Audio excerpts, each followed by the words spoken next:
The endoplasmic reticulum electron microscopic studies of eukaryotic cells reveal the presence of a network or reticulum of tiny tubular structure scattered in the cytoplasm is called the endoplasmic reticulum.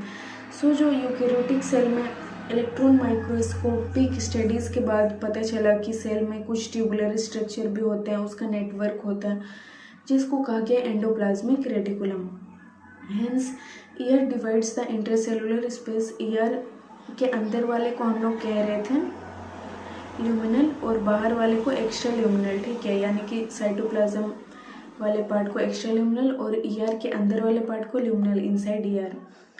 दो compartment में divide किया गया है, ठीक है। The ER often shows ribosomes attached to their outer surface. सो जो ER होते हैं उसके आउटर सरफेस पे राइबोसोम्स अटैच रहते हैं, ठीक है। The endoplasmic reticulum bearing ribosome on their surface is called rough endoplasmic reticulum. सो वो जो ईयर में राइबोसोम अटैच होंगे उसको कहा गया है रफ ईयर, यानी कि RER, बिकॉज वो जब माइक्रोस्कोप में हम लोग देखते हैं ना तो फिर वो रफ नज़र आता है राइबोसोम की वजह से, तो इसलिए उसको रफ एंडोप्लाज्मिक रेटिकुलम कहा गया। In the absence of ribosome they appear smooth, और राइबोसोम जिसमें नहीं होंगे तो फिर वो स्मूथ लगते हैं, ठीक है, और उसको कहा गया स्मूथ एंडोप्लाज्मिक रेटिकुलम यानी कि SER। Now RER is frequently observed in the cells actively involved in protein synthesis. सो जो RER है वो मोस्टली कहाँ पे ज़्यादा पाए जाते हैं, ऐसे सेल्स जो कि प्रोटीन सिंथेसिस में इन्वॉल्व हो और सिक्रीशन वाले फंक्शंस जो करते हैं उसमें RER प्रेजेंट होता है, ठीक है। They are extensive and continuous with the outer membrane of the nucleus. सो जो ER होते हैं वो आउटर मेम्ब्रेन ऑफ न्यूक्लियस से इवोल्व होते हैं, ठीक है, मतलब निकलते हैं ER। The smooth endoplasmic reticulum is the major site for synthesis of lipid. सो जो स्मूथ एंडोप्लाज्मिक रेटिकुलम होता है उसका मेन रोल क्या है, वो लिपिड सिंथेसाइज करता है, ठीक है। In animal cell lipid like steroidal hormones are synthesized in ACR।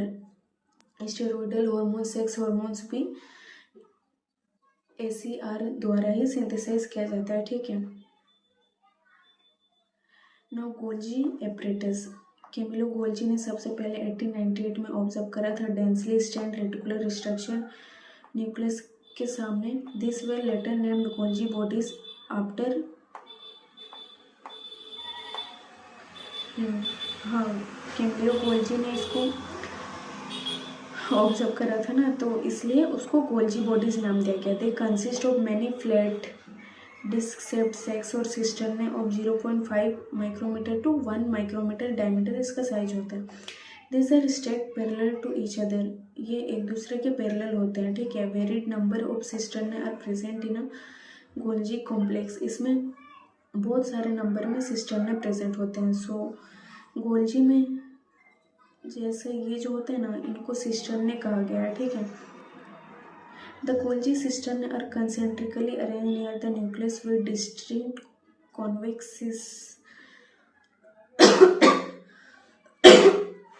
on the forming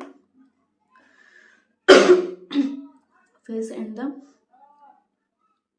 concave trans or the maturing phase. The cis and the trans phases of the organelle are entirely different. So जो cis phase होते हैं और trans phase होते हैं वो दोनों different होते हैं, ठीक है। एक न्यूक्लियस के अवे प्रेजेंट होते हैं, एक टुवर्ड्स न्यूक्लियस, बट इंटरकनेक्टेड। वो दोनों अलग अलग हैं बट वो एक दूसरे से कनेक्टेड होते हैं, उनके फंक्शन रोल, ठीक है।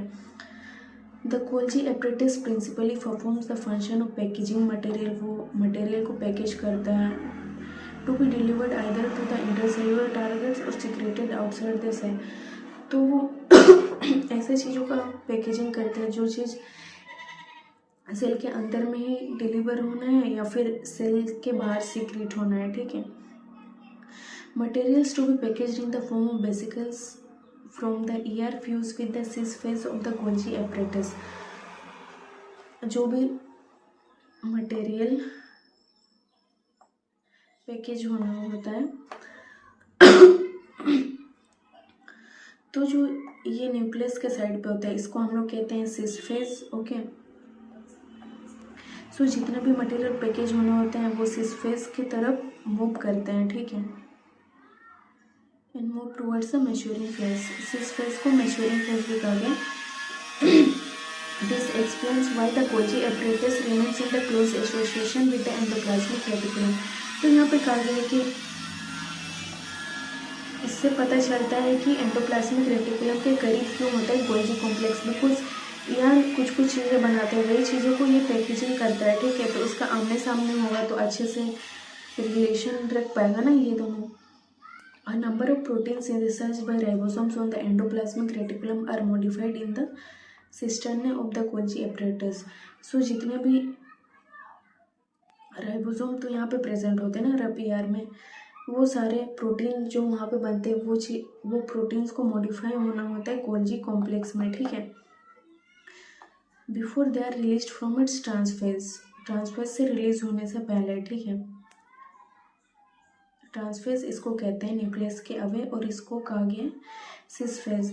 Golgi apparatus is the important site of formation of glycoproteins and glycolipids. Now lysosome, these are membrane bound vesicular structure formed by the process of packaging in the Golgi apparatus। तो ये Golgi apparatus से ही lysosome बनते हैं, ठीक है, जैसे वो packaging किए रहते हैं वेसिकल्स के रूप में, तो वही आगे जाके लाइसोसोम फॉर्म होता है, ठीक है। The isolated lysosomal vesicles has been found to be very rich in almost all types of hydrolytic enzymes. तो इसके पास हाइड्रोलाइटिक एंजाइम्स होते हैं, ठीक है, like lipase, proteases, carbohydrases, optimally active at the acidic pH पे ये एक्टिव होते हैं, ठीक है। These enzymes are capable of digesting carbohydrates, proteins, lipids and nucleic acids. Now vacuoles. The vacuole is the membrane-bound space found in the cytoplasm. Membrane-bound space cytoplasm में present होता है, ठीक है, जिसको कहा गया vacuole contains water, sap, excretory product and other materials not useful for the cell। जो भी एक्स्ट्रा मटेरियल होते हैं वो इसके अंदर प्रेजेंट होते हैं, या फिर जो यूज़ नहीं हो रहे होते फ्यूचर में यूज़ आएंगे वो भी इसके अंदर प्रेजेंट होते हैं। देन एक्सक्रीटरी प्रोडक्ट भी प्रेजेंट होते हैं, देन सेल सेल भी प्रेजेंट होता है। The vacuole is bound by a single membrane cold tonoplast. ये इसका जो मेम्ब्रेन होता है सिंगल होता है, उसको कहा गया tonoplast. In plant cells the vacuoles can occupy up to 90% of the volume of the cell. Plant cell में 90% तक स्पेस ऑक्यूपाई कर सकता है वैक्यूल, ठीक है। In plants the tonoplast facilitates the transport of number of ions and other materials against concentration gradient into the vacuole. सो जो plant में जो टोनोप्लास्ट होता है वो आयंस का ट्रांसपोर्टेशन करता है, मतलब फैसिलिटेट करता है, यानी कि वो फैसिलिटी प्रोवाइड करता है आयंस ट्रांसपोर्टेशन होने के लिए, ठीक है, and other materials against concentration gradient में ट्रांसपोर्टेशन करता है, ठीक है। Hence their concentration is significantly higher in the vacuole than in the cytoplasm. सो जो इसका कंसंट्रेशन होता है वो अंदर का कंसंट्रेशन ज़्यादा होता है और बाहर का कंसंट्रेशन कम होता है, ठीक है। In amoeba the contractile vacuole is important for osmoregulation. Contractile vacuole amoeba में प्रेजेंट होता है जो ऑस्मो रेगुलेशन प्लस एक्सक्रीशन करता है, और कुछ प्रोटिस्ट में फूड वैक्यूल भी प्रेजेंट होते हैं, ठीक है, जो कि फॉर्म हुए रहते हैं by engulfing the food particles.